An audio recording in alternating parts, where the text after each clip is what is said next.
Welcome to Raz Let's Play Lotro, Lord of the Rings Online. This is a brand new series that I hope we'll be able to continue for the next few months.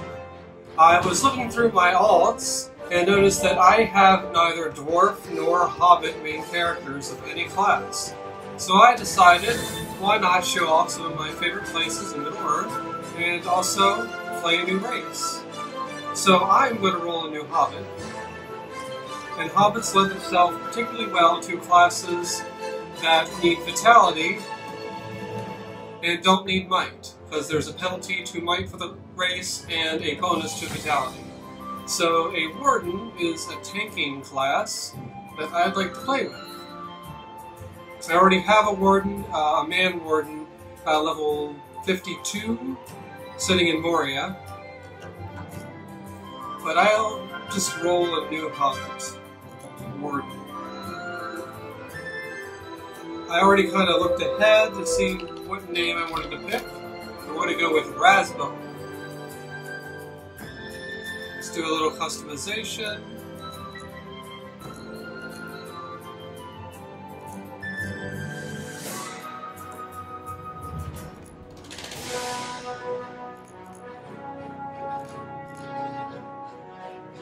Now, a lot of people probably have not played Lord of the Rings Online. I started playing in 2009 when the Mines of Moria expansion had been out for a little while.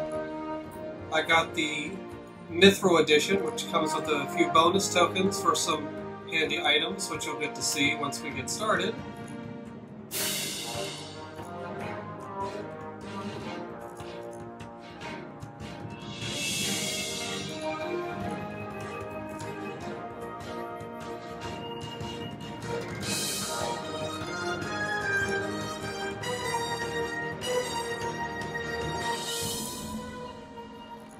Now let's decide if we want a bottom-heavy or a top-heavy hobbit.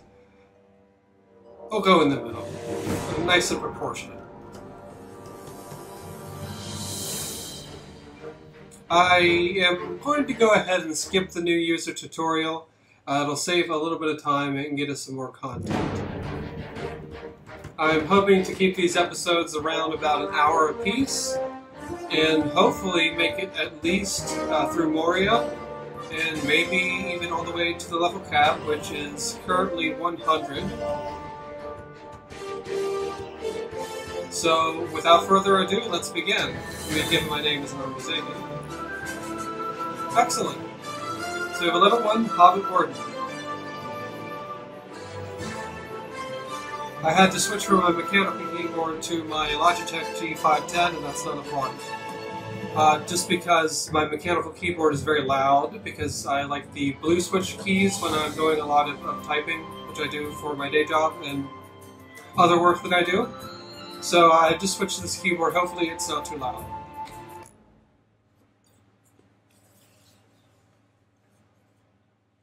I will let any introductory videos play, as well as any videos that come up during the main quest line. So this is the UI. I have two add-ons installed. I have Alt Viewer. It's supposed to track the progress of your alts, but you have to input all of the information manually. So if I wanted to set on my reputation, I'd have to set it here and it would just save that. It doesn't pull it automatically. I don't believe that there's a function in the API for getting that type of information. Their UI customization could be a bit better for add-ons than it is. It's something I really hope that if they proceed with too much more development in the game, that they focus on making the add-on API a lot more versatile. The nice thing is that you can organize your UI out of the box without any add-ons any way you like. Now, since this is a warden, there's a special gambit panel, and as soon as we get some action going, I'll explain how gambits work. It used to be you only started off with, I believe, 1 or 2 slots for gambit, but they recently changed in, I think, book 16 classes, it might have been 15, Classes like the Warden and the Runekeeper start with a lot more abilities and flexibility than they used to. I also have another add-on installed called Huge Bag, and that just lets me see my entire inventory instead of seeing multiple little bags like this. It'll just show me everything. Now, I have bought quite a few things from the Lotro store, which is basically your microtransaction. You exchange money for turbine points, with which you can buy certain character bonuses. I particularly like the turbine store. I find that a lot of the things that you can buy, if you're a free-to-play player, you can buy a lot of quest content, expansion content, without actually having to describe. I'm a VIP player, so I have access to things like all the expansions that are purchased and all the quests in the base game and those expansions. But most of the items I find in the store are really quality of life improvements. So things like travel speed increases, additional quick travel skills, and reduced quick travel cooldowns, crafting XP bonuses, a lot of things like that. The only thing that I'm not particularly fond of in the Lotro store are character upgrades. The virtues, which we'll get into once we leveled up a bit, not particularly bad because you can still earn those through other means, even if it is a bit tedious. But the stats. You can buy up to, I believe, 10 tomes, and each tome gives you 15 of a stat. So if you're going for a true min-max, you're not going to be able to reach your full potential without having all purchasable tomes for your main stats, which for a tank, or Warden tank, would be Vitality and Agility. I find that these are huge bonuses when you're leveling, especially early on. But, you know, for endgame, you're going to need more than just one or two if you really, really want to min-max. You can play without them, and, you know, the more casual groups won't mind. And really, your stats at those levels are so high that it's a much smaller percentage of your total stat value. Regardless, 150 Vitality and Agility is nothing to sneeze at. So as far as items that I have, you get you get gift boxes for each year that you're a member. I think I've just gotten the 5-year, yeah, up to 5 years now. You also get a character portrait for every year, and it's different every year. 5 is the first time you get gold in your character portrait, so I'm just going to switch to that. Just a few more minutes of introduction. I have already purchased bonuses that allow me to have a mount very, very, very early on, as soon as I start in the game.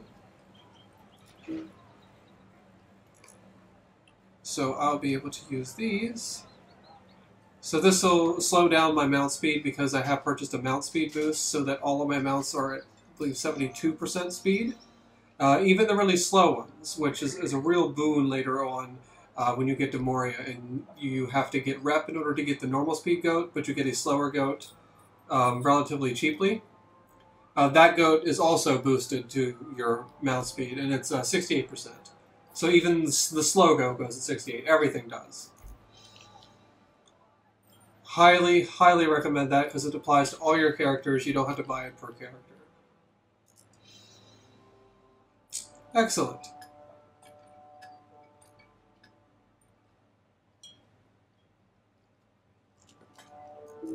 So I'm already able to ride mounts. I also have some cosmetic armor for some of the collector's editions that I've purchased. Like Hallberg of the Hammerhand, some Eastamnet and Westamnet Helmingus armors, Aerlingus armor. Let's just open all these gift boxes. Some fireworks.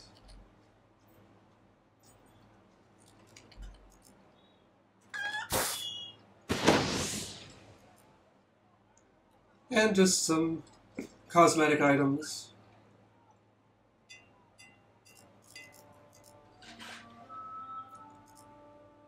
Let's get these all opened up. I usually don't open up the a lot of the armors because it clogs up my inventory fairly quickly. And I already have all these in shared wardrobe space, which is a shared inventory across my account for costumes. Which is really fun. Really fun to dress up. I'm trying to figure out... I believe my mounts are already added. Might be why.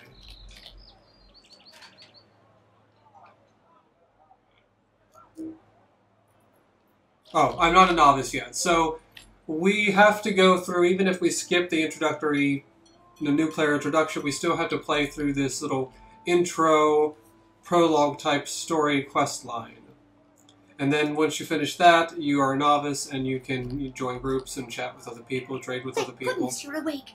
And have friends. Dear seems very ill.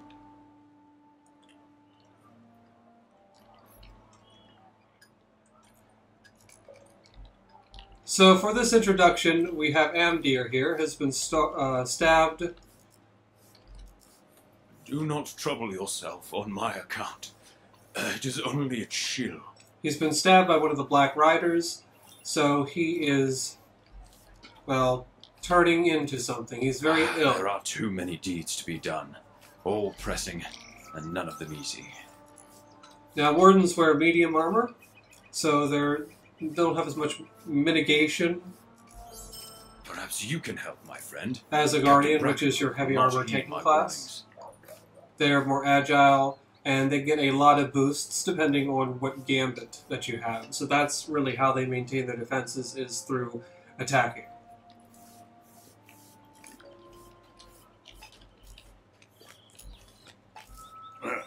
I don't like the look of those rangers one bit.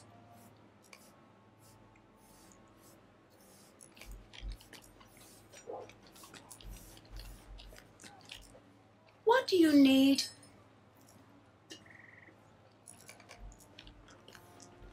So the Blackwolds marauders are threatening to cause trouble. They're concerned, so we're just trying to warn the village that they have a camp not too far from here and they're planning a raid. How can I be of service? But the captain says everything is good. I'm protecting you. You have nothing to fear. I'm a good leader. Yes, good leader. How can I be of service?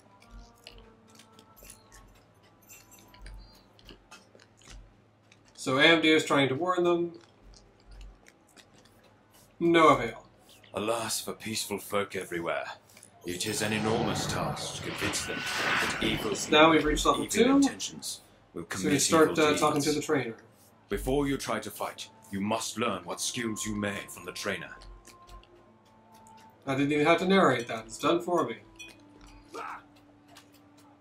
Now, you used to have to visit the trainer to train all your skills, but I believe they're now all automatically added when you level up. There's been a lot of improvements. If you did play this game maybe a few years ago, talents were totally different. The class training was totally different. It's a lot more streamlined now, but some of the grindy portions that some of the early players may have a soft spot for are still there. So we're supposed to use defensive strike. So here's an introduction to gambits. So this is a special tab that only Wardens have. And all of our gambits are sorted into 3 different types: assailment, determination, and recklessness. Recklessness is emphasis on dealing damage.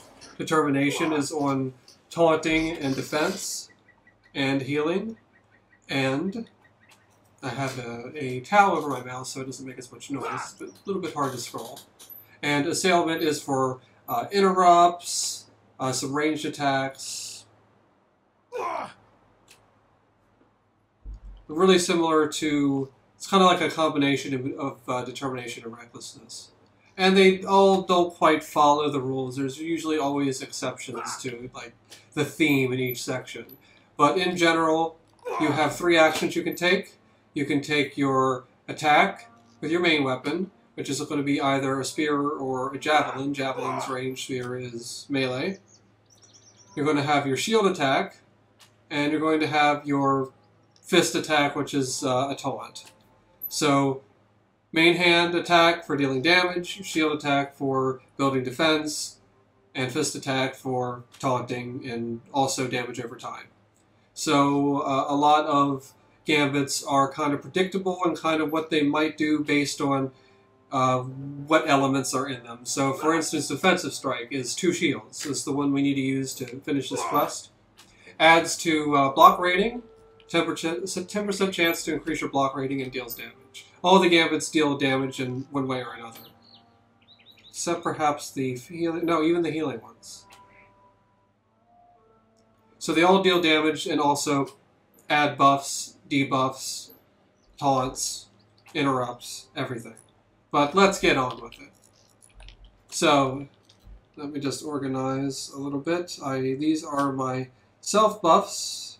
I usually keep them off of the hotkeys, as I'm not constantly buffing myself.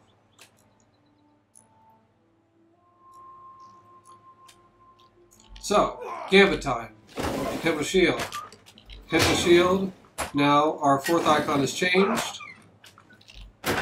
And that executes our Gambit.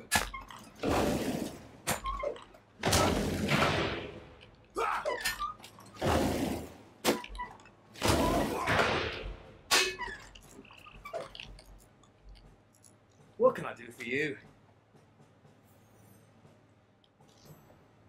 I'm going to choose a spear. I'm pretty fond of spears. So we've got a new javelin, a new shield,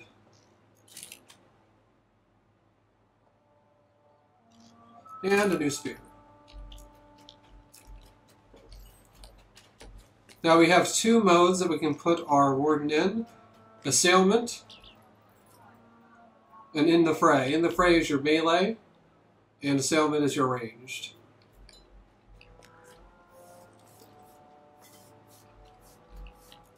Do you feel confident in what you have learned? Dear, my poor old friend. A shadow has crept over him. So now let's try to make friends with Captain Bwackenbwook and see if we can talk some sense into him. I don't like the look of those rangers one bit. But we also need to treat Amdir, because he's not looking so hot.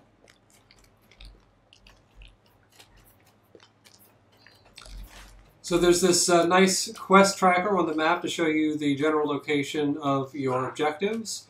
A ring means it is an item that you need to interact with, and that's its more or less exact location. And you also have these areas. I find these areas are somewhat accurate.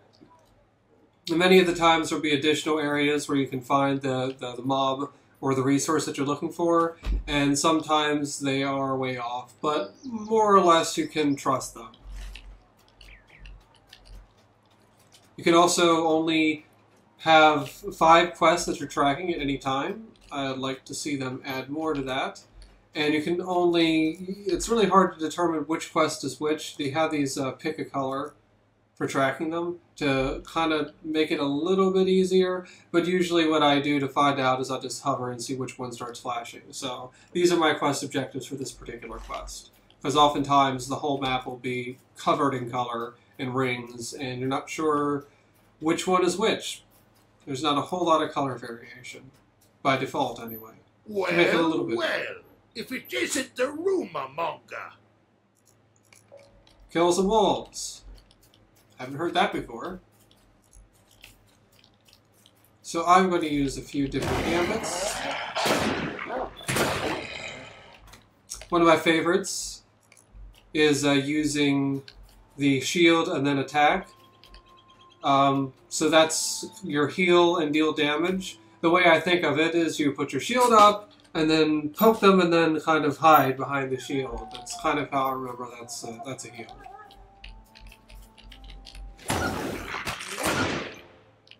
Remembering the gambits can be a challenge. You kind of stop thinking about them after a while and then forget that, oh yes, I can do that.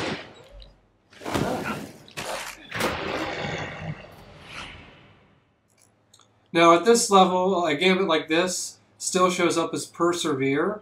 Now when we get to higher level, that chain of a shield attack will just strengthen that healing effect, and they do stack. And they do more healing if you do them in order. If you start with the like the level 1 heal, then level 2, and then the level 3, the subsequent ones will do more healing. And more damage too, I believe.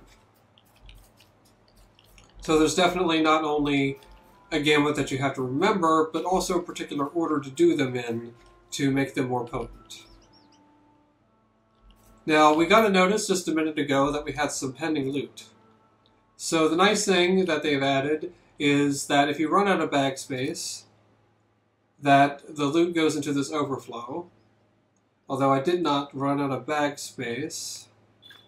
And so I think it may have just put that loot there just to show that system exists. But everything is now auto-loot. There's no clicking on anything. You used to have to click on all the enemies to loot them like you would in World of Warcraft or Rift. But you don't have to do that. Did you even have to do that, Rift?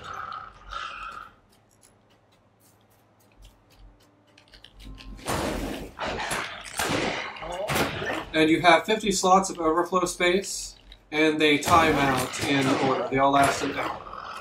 So that's really, really handy. That just because you don't have enough bag space doesn't mean that you have to immediately go back and sell. Usually, there's more than enough overflow space for you to spend, you know, almost a full hour of grinding for items without having to worry about getting rid of things you actually want.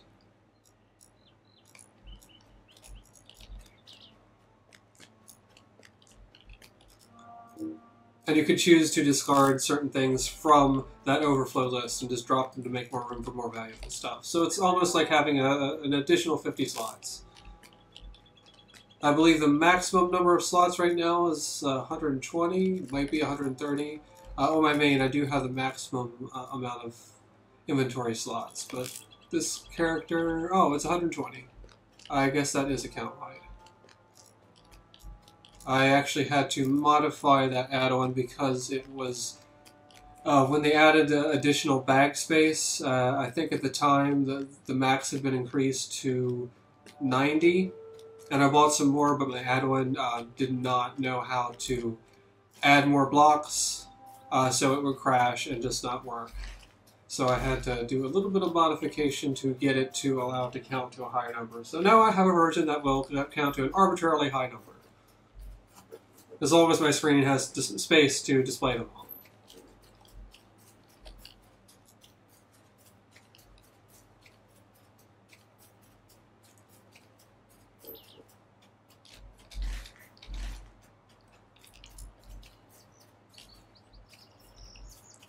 Oh, I did not go atop the ruin to find the wolf.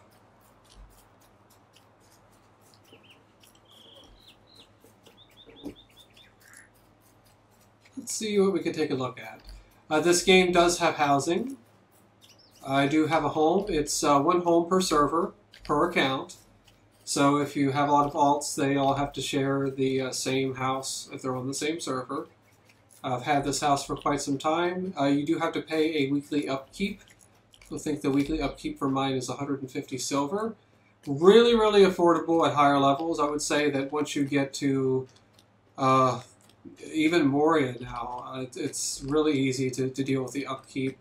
The auction house is not as easy to sell lower level stuff as it used to be, but they are consolidating servers, so some of the server population issues might improve once we're all consolidated to the, what is it, 12 servers are leaving open?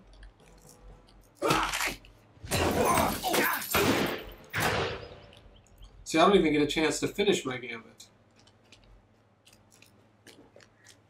I get to build it, but I don't get to execute it with that 4 button, which changes depending whenever your active chain is. Ah, listen to that. Bone-breaking noise. I hate that.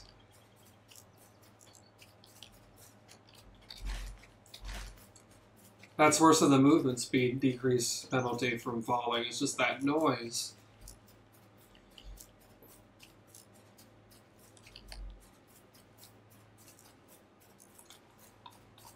But this is part of Breeland. Once we get out of this gated area, we'll be able to travel to Bree. Go to the Prancing Pony. Impossible! A weakling like you defeated the Wolf Master?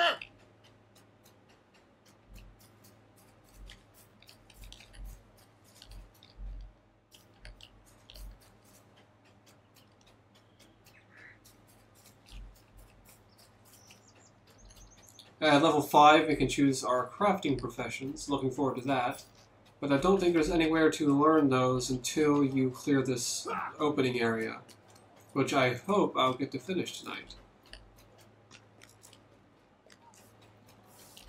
Calder Cobb is a traitor. Danger has found you earlier than I predicted. I cannot decide which is more dangerous right now. Calder Cobb's treachery, or the ignorance of Captain Bwackenbwook. So we have an inside man here, perhaps. Oi, you there! Let me go! Calder Cobb can vouch for me! What can I do for you?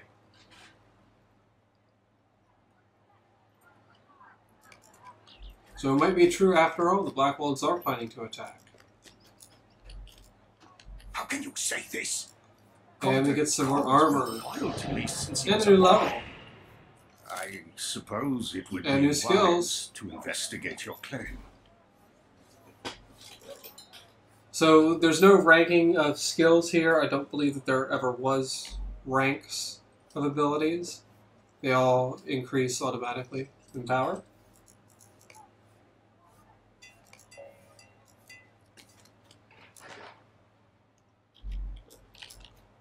Umdir looks so changed since last night. Hey! Boar you meat there! and bilberries. I'm hungry! And can I talk to Atlee yet? No.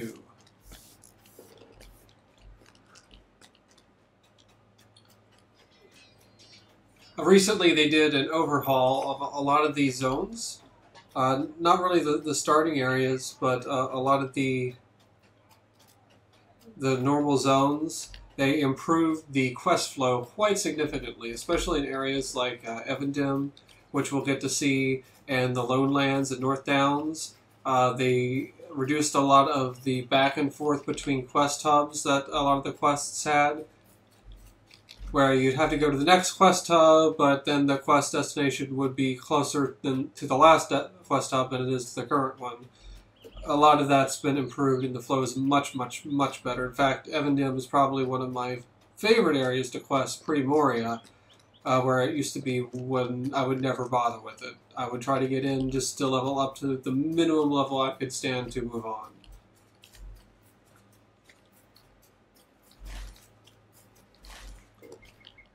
Bilberries and boar meat.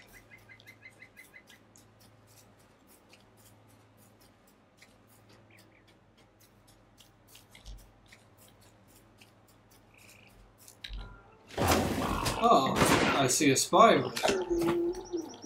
What's he doing? Hey.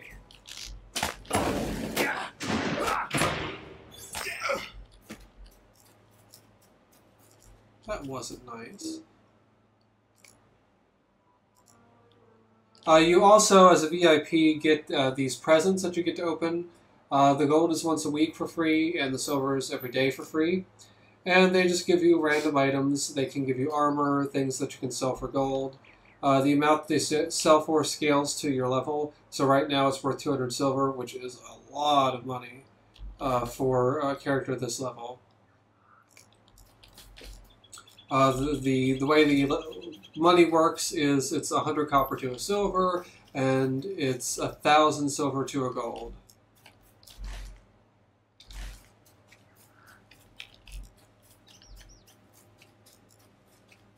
Ah, here's a boar.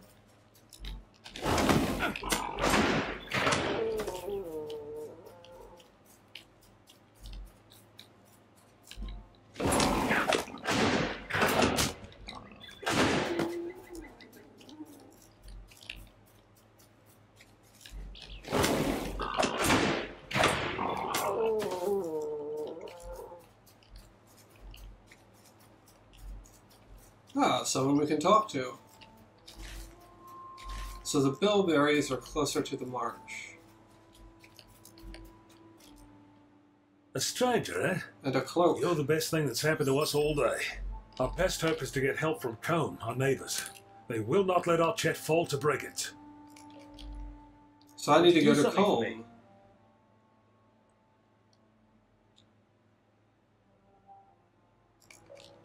Hmm. Some missing people that ran after the bandits? Sure, they're fine. Maybe they're just planning their attack.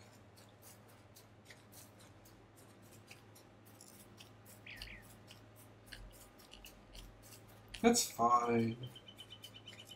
He's just napping, it's fine. Oh, examining lifeless body. How did they know? What evidence was there that he was murdered by Blackwolds? Did they leave a note? Maybe one of the townspeople did it.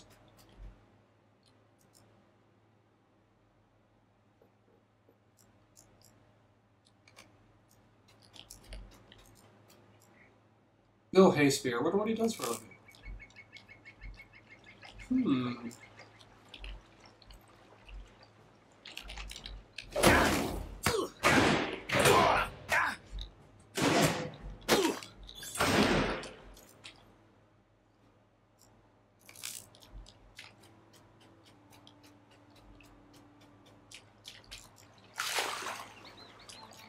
I do like the water in this game quite a lot.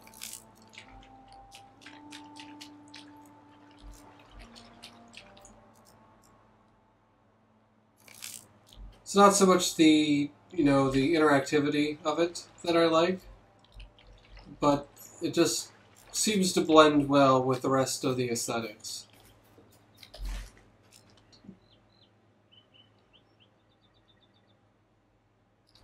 Ah, so the other person is down here somewhere.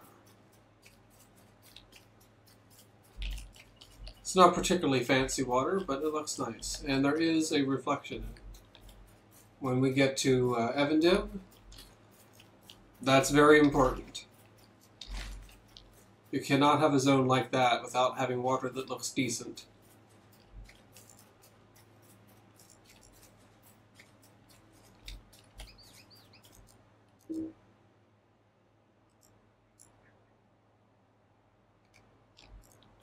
Is that profiling if all the farmers have grain-oriented names?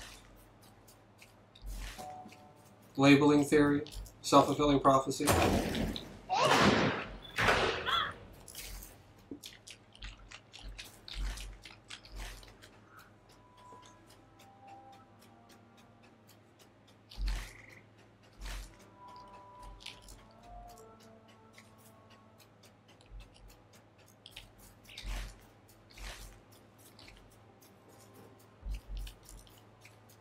There is a little quest tracker indicator right here that I'll try to use more, so I'm not constantly bringing up the map.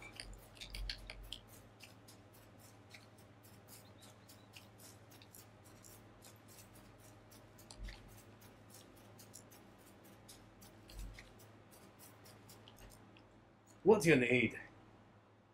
So yes, as the hero, we must always come bearing bad news.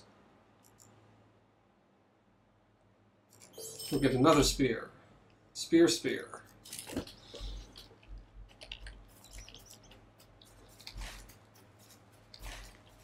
I lied. I'm gonna bring up the map anyway.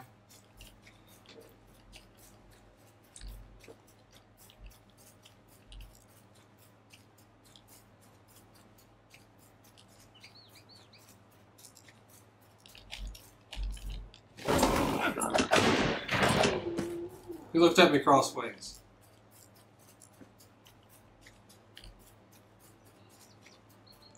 Oh, there's the what? Oh, the only gate's blocked. Maybe Bwackenbwook will believe me now. I don't know. There's just, burly bandits Sitting at the only exit.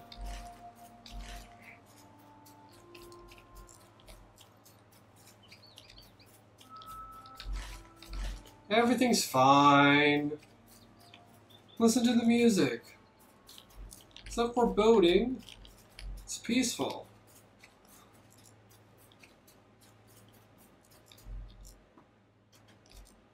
This Oh, cannot hello, be. Mr. I Sprigley. must write to Bwackenbwook at once. Ah, finally, somebody is not buying his nonsense.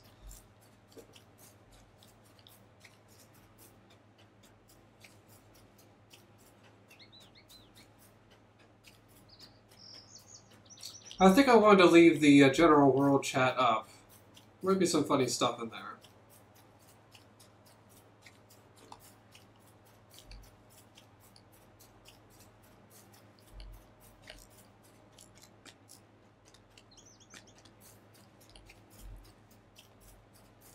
So while we were just traipsing back to Archet, there are deeds in this game. Lots and lots of deeds. Deeds are like quests, except that they're not. You don't have to turn them in, and they're not granted by any NPC, and they have no significance to the story. They are basically optional objectives. They kind of take the place of achievements, except that in order to get trait points, you have to earn certain class deeds, which once we're a novice, we'll start seeing class deeds pop up. And those deeds will be like, execute skill A a certain number of times, execute skill B 100 more times, and things of that nature. And there's a daily cap to how much you can progress any given deed. There are also Slayer deeds that give you titles. What have I done? Titles, turbine points to spend in the Lotro store, which is really, really nice. So you can actually play this game without shelling out any cash and still experience a lot of the, paid zones as well as the free ones by earning enough turbine points to You grind. cannot fathom just how wrong I have been. Well, just like that, Captain of the Guard just gives up. Doesn't know what to do. Lovely. I was This wrong. is sure to cheer on dear right up. This will do nicely. It gives me something to munch on for a bit, at least. This tea will help on dear feel better. I just know it. I thank you, but I have not the stomach to drink this now. So he will not drink the bilberry tea. I don't Did think my I tea would perk either. him up? I knew it would.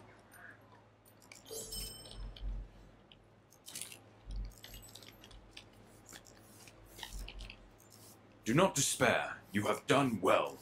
So now we need to get aid from the exiled hunter.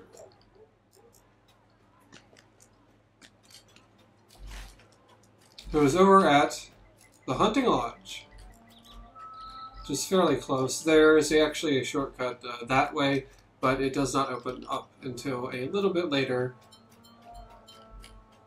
for storyline reasons and inconvenience. But we're now level 5, so as soon as we're out of here, we can get our crafting professions.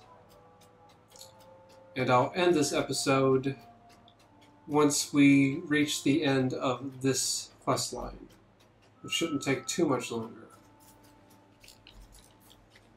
So, 5 down, 95 to go. This rate, I'll be 100 tomorrow. Only it were that easy. The way I look at leveling my alts is it's always just a push to get to Moria, because one, I actually like Moria. The quest flow through Moria and after Moria is much, much different. There's a lot more repeatable stuff that you can do, so you don't have to kind of find quests that you can take on. They're all kind of local to wherever you're at, and the flow is much, much better. So as soon as the sooner I can get everyone out of Eriador, the better.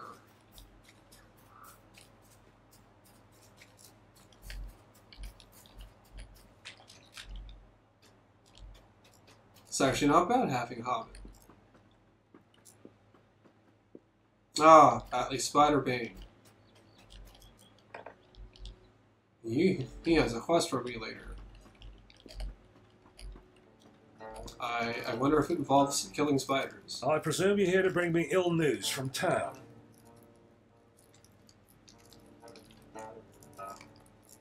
Calder Cobb has shown his true colours at last.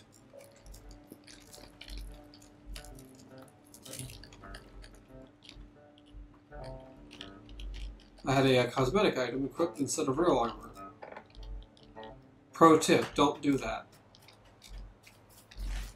So now our goal is to, oh, look at that, that's an awful wide range. And the reason this is so large is there's a whole bunch of one-off spies over here. So this is what I was saying when these quest objective trackers are a little finicky. Yes, there are guys over here, but they are very sparse.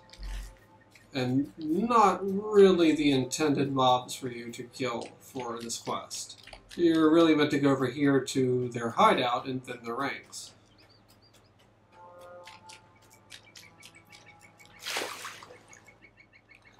Let us swim.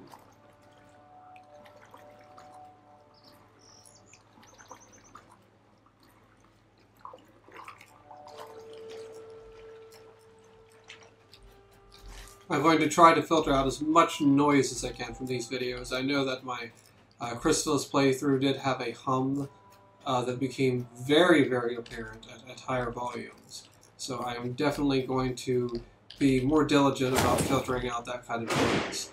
I also usually turn off the air conditioner when I record these, but this afternoon I kind of forgot.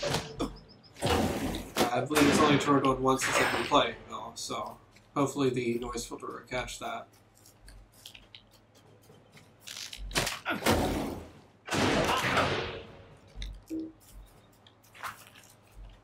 Hope to have a lot of fun doing this. I've probably spent way too much time on Lotro since I have been a subscriber. And a lot of people I talked to never played it, so I said, why not share the love?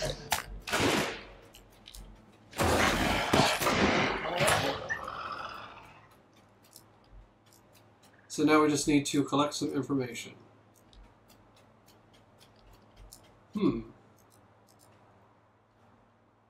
Might this be the information I seek? Yes.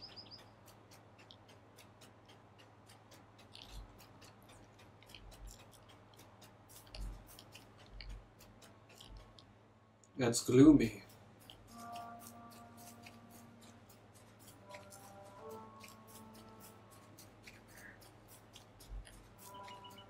It's a nice touch. Unrealistic, but a nice touch.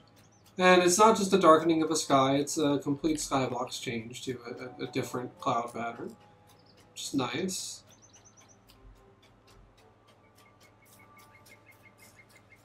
This game does have a day-night cycle that is not dependent on the time of day on the game server. At least I'm pretty sure that's not the case.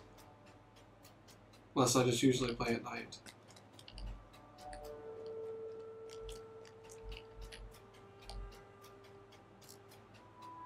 It should be 9 on the server right now, server time.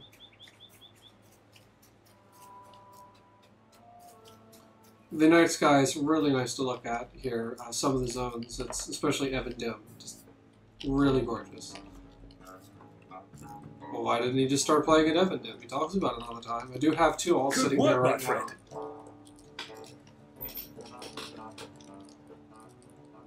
See, that's might-based armor. So we don't want that. This is an agility-based class.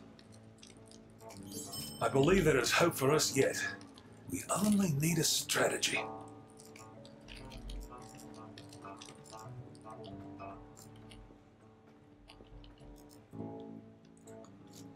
So now I need to get some rest.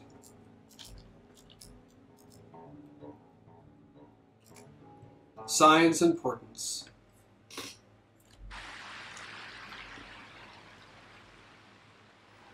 Wow, we're very far away. Rasbo. Listen to my words. I am Galadriel, the Lady of the Golden Wood. Do not be afraid, young one. Your kind is known to me, but I have beheld hobbits such as you only from afar. I will not long disturb your sleep. I can visit you in dreams for only a short time. I have looked into my mirror and seen much that worries me. Let me show you.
You are near to wakefulness.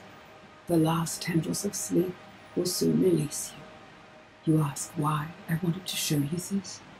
It is for one reason.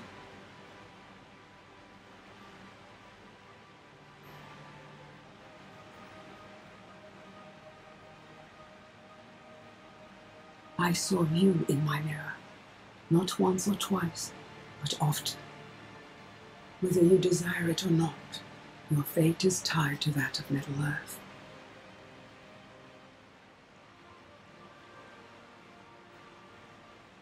Do not forget my words when you awaken.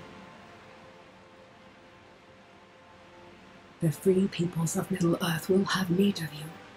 You must not fail them.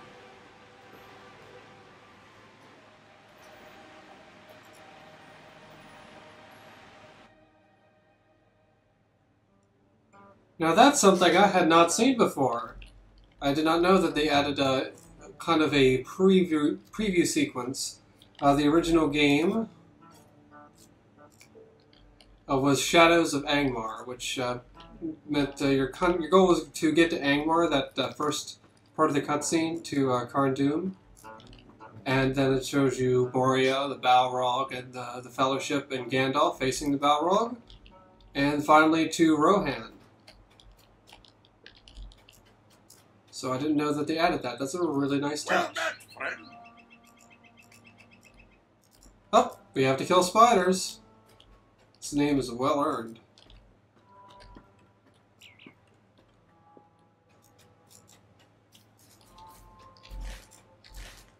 So we have this old path into the city. Don't know why they didn't bother to maintain this section. If they're yellow, that means that they're not hostile, so they won't attack you. The ambushers, oh, I thought they were hostile. I think that they turn hostile once the prologue is over.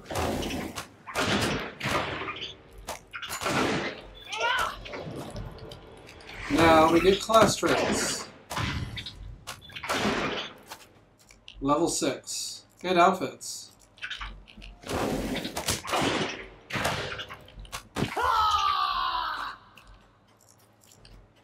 My character yelled. That's your fist attack, which is your taunts. It's your taunts and your dots, which are, I mean, you taunt more by doing damage to get more aggro, so damage over time means more aggro, which means effectively sustaining a taunt.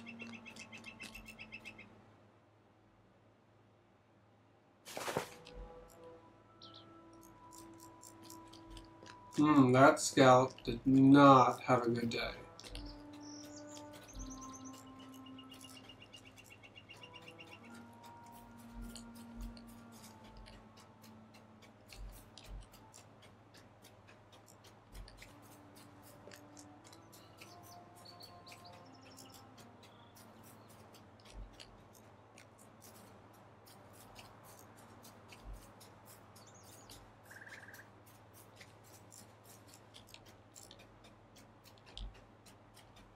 Can't imagine what elections are like in Archet.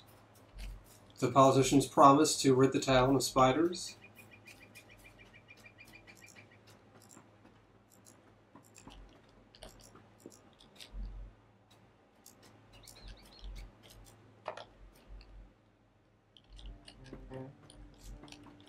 Maybe that's why they built the wall. A dead end will surely work in our favor.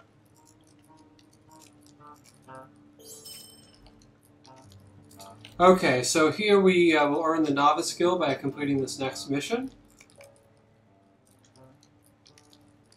If we have any quests underway, they'll be dropped from our log, because we'll no longer be able to complete them. We'll lose access to this phased version of Archet, and we'll join the rest of the population as a real character. So let's go ahead and travel now, and we'll close it out. John Bwackenbwook and his hunters have reached the outskirts of Archet to find it already ablaze. A desperate struggle to save their village is about to begin. Hopefully, you have arrived in time. We have no time to lose.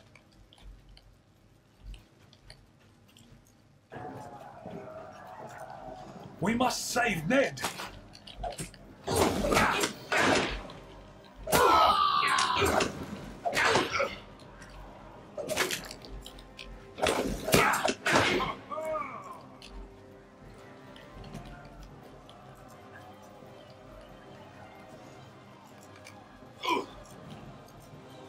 Archet must still be saved.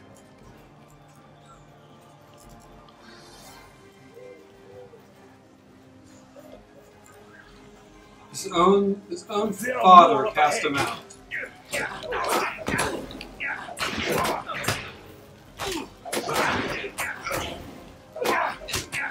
So the boot is an interrupt. No real reason to use it, just find my father before it's too misclick late. in the gambit. Later on you'll be able to clear your gambit. You can always just execute it to reset it, or you can clear it manually if it's going to ruin your chain. Look, Otley is ahead. All must not be lost. Well met, friend. Is the crafting hall safe?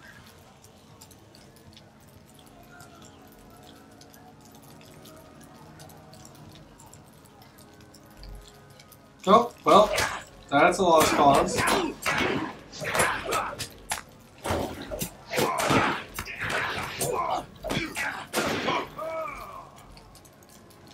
Although the mad badger burns, I still hold out hope.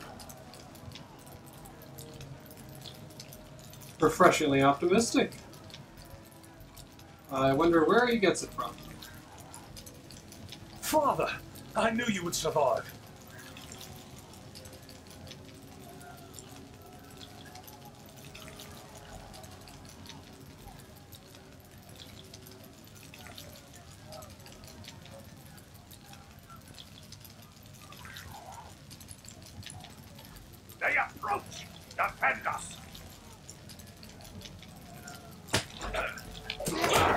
Who's going to defend me?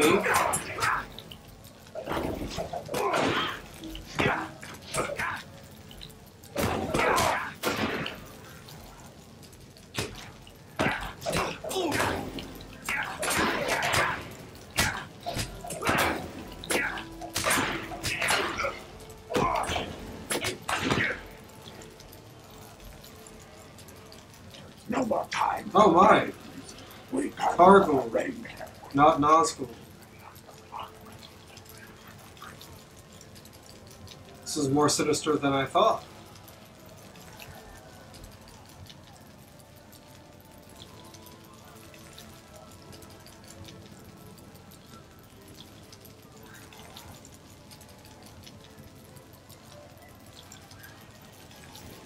So basically, what we have is a worm tongue analog here,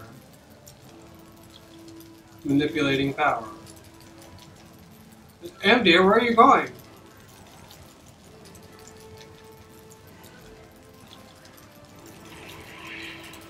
That's peculiar. Father! No!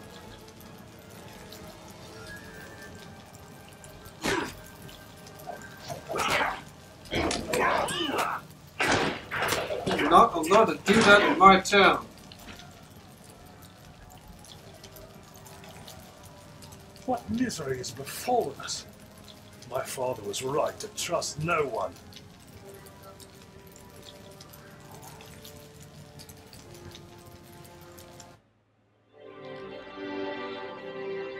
With the Blackwolds' grip on Archet broken, the hobbits hurry home to the Shire, eager to return to their simple, peaceful lives. But not all is as peaceful as it seems. Troubles stir at the bounds, and a shadow of fear is left in the wake of the Nazgul.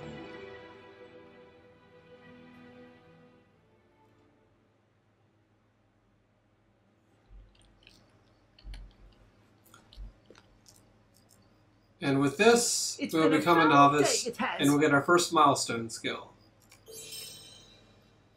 We're now officially a real character. Could I take a moment? We'll go ahead and take this quest. Now this is the Shire. I've never been particularly fond of it as a questing area, but here I am. If you play as a man, you start in Archet after the last sequence we just played. As an elf, you start in the zone of Eredluin and the town of Calendem, which is near Linden, where the ships out west are for the elves that'll soon be departing Middle-earth. And if you're a dwarf, you start at Thorin's Gate, which is just south of Thorin's Hall, which is the dwarf, I suppose, capital in this game. They are trying to restore their capital to its former glory, like all dwarven landmarks. Now, Eredluin is probably my favorite starting area, followed by Archet and Breland, and then finally the Shire. The Shire is very, very peaceful and a bit spread out, but probably not as much as Bree. But at least with Bree, there's definitely a higher level range as far as what level you'll be when you finish the area. Because you end up going to Breland after the Shire and after Eredluin anyway.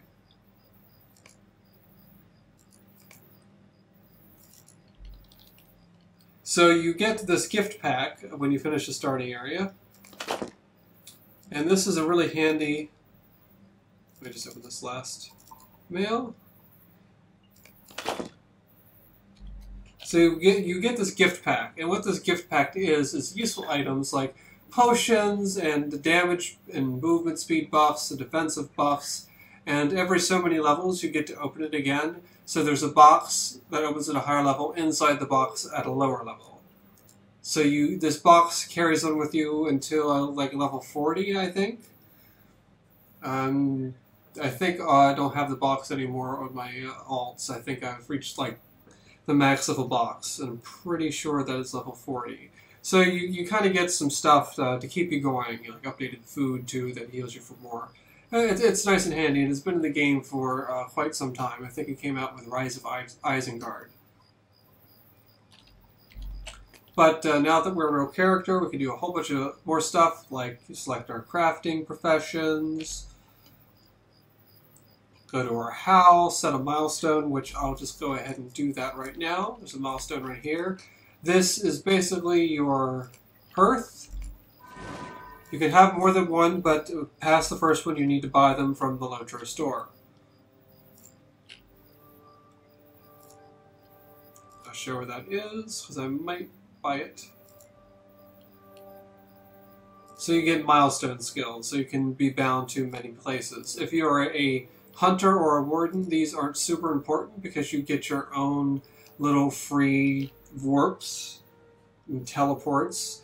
You're really kind of just guiding yourself. You know, the explanation for it is you're guiding yourself back to places you already know without actually having to walk through it. You're not actually using magic or anything. Even the Runekeeper, which is what the magic class, isn't really explained as being magic, but just basically making speeches and writing prose and bringing that prose and speech into reality. Runekeeper is kind of a contentious class, lore-wise. That is actually my main. Please, we got the Bounders faction, which is the faction for the Shire area. But I'm going to stop the video very soon. Let's try to just wrap this up by looking at our class traits, which opened up. So they revamped the class traits, and you basically have normal talent trees now, 3 for each class. The nice thing about the talent trees is that you can put points into things other than your main tree. However, the points that you spend in your alternate tree cost twice as much. They cost 2 points per rank as opposed to 1 in your main tree. So it's usually not beneficial to put points in your secondary tree until you've maxed out your primary tree. And there will definitely be a lot of times where you only have 1 point, so you can't use it at all because your primary tree is maxed. What I would like to see is that if you have maxed out your primary tree, that your secondary and maybe tertiary tree, or maybe just a secondary, cost 1 point per rank once you've maxed out your primary tree. That would be nice so you don't have wasted points.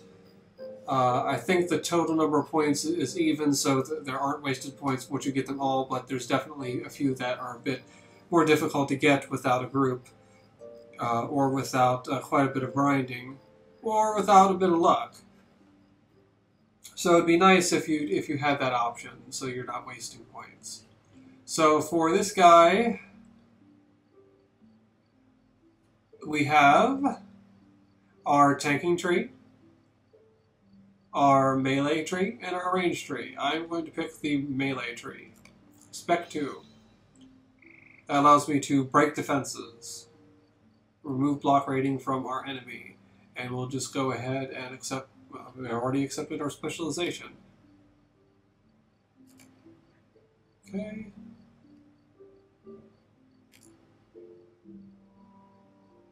Yes. And for my second one, I'm going to go with that tanking spec. That gives us a warding shot, which will reduce the damage output of the target, improving, you know, decreasing the amount of damage that I take by extension. So I don't have any actual points to spend anywhere yet, so I can't really save my specialization. So I'm not able to do this at this particular point. We also have racial traits, which we can pick up to 5. These all have to be earned through the deeds that we briefly covered. And our virtues, which also are earned through deeds, and we can have 5 of these as well. The virtues give you some main and secondary stat bonuses. Each one has like a trio of stats that they alter. So it's definitely a fun game of optimizing which traits that you choose. Usually the way you earn traits, some are by completing quests. And kind of the bad thing is, depending on what class that you choose, you may end up desiring traits that are really annoying to grind for. You can purchase them in the Lotro store. Traits are kind of a nice bonus. Again, min-maxing, of course, you're going to want to get you know, the max rank of your important traits. But generally, leveling through, it's not as big of a deal if you don't have an optimum trait setting. Just as long as you're assigning traits when you get them, should be fine.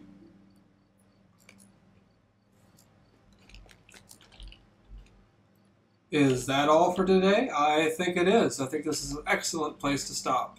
Let me just make sure we pick up all of our pending loot. Looks like all of the loot that I pick up goes there. Which is a little bit different, so it doesn't automatically go to my inventory. It's nice, different. I wonder when they change that. So we also have a message of thanks here. We also got a instruction on how to do crafts. Go to calm to be a stable help. This will give us a horse. But I already have mounts. Well, let's go ahead and, now that I'm novice, I can learn riding. And I can add my horses to my collection. I have a few. So for this character, I think I'm going to choose... what feels good for a warden? Green feels good for a warden, blending in with the environment. And now I have a mount.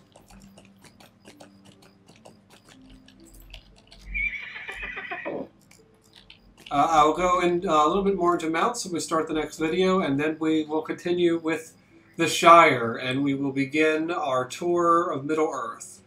While I am leveling, I will visit the areas, even after I've out-leveled them, just to do my tour in the same go. I really don't want to cop out and just run through everything on my main to give the tour. I will try to complete as many interesting deeds as I can along the way. I'll try not to go too far to my way to do the enemy-killing, grinding deeds, but some things like the find certain locations or find collectibles, I may cover those, because that would serve pretty well as a walkthrough, as well as be an interesting facet of the game.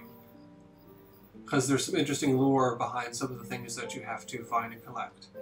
But that's all for today. Thanks very much for watching. Looking forward to episode 2, The Shire.